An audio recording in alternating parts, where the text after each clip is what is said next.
Once you understand the 4 rules of sheet metal, you should be able to model just about anything that follows those rules that are specific to Fusion 360.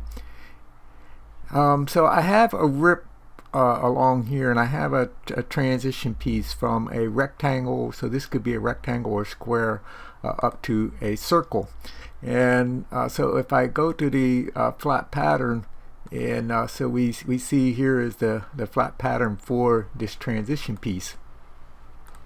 And if I want to change some dimensions, so I'm going to turn on the dimension visibility of the first 2 sketches. And so let's say I'll change this, make that instead of 9 inches, let's make that 5 inches. And so my part updates, and if I go to the flat pattern updates as well. So it's all a key of properly using the rules of sheet metal in how you are creating your model. So let's do this, say it's 200 millimeters, and notice I have a combination of inch units and metric units within this file. So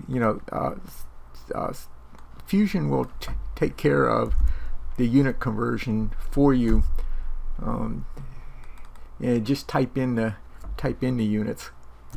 So I'm going to make this a square this time, so I'll do millimeters.